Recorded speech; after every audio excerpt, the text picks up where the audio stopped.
grew this relationship, I admitted to him that, as much as I understand a 101 sort of concept of the world's religions, I know nothing about Hinduism, about our Christians, about the Bhagavad Gita, which is one of 16 major. I knew nothing. So it was after a trip to Guatemala in December that I went back and actually read the Bhagavad Gita and did my due diligence and did some research and asked some questions, and then I ended up writing that song. So that song's called K, and that's kind of where that came from. And growing up as a Catholic, it's sort of I know. There's always You're go any further.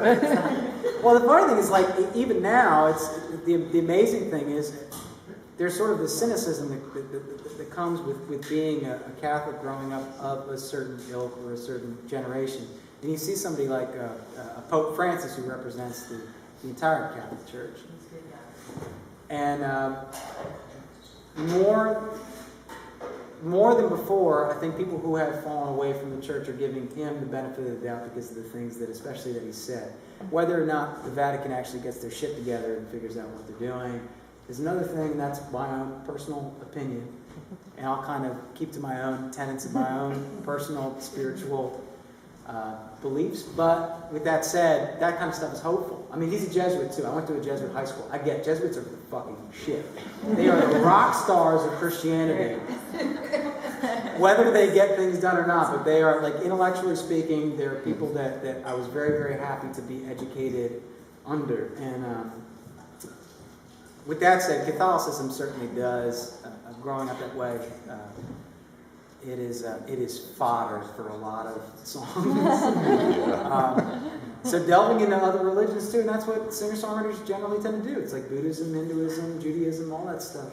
Atheism, paganism, the mystical arts, New Age, everything. That is something that is not too far removed from what music is, because it's such an emotional, spiritual thing. So I kind of delved into that very, very deeply on a song like that, and I dig it.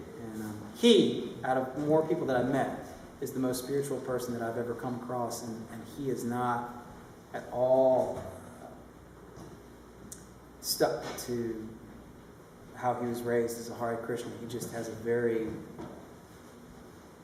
sophisticated, is not the word. He's very cultured, and he has a very keen understanding of humanity, and he's a good dude. So it was good to get to know him and talk to him and get an understanding of all that stuff. So with that said, let's move on. There's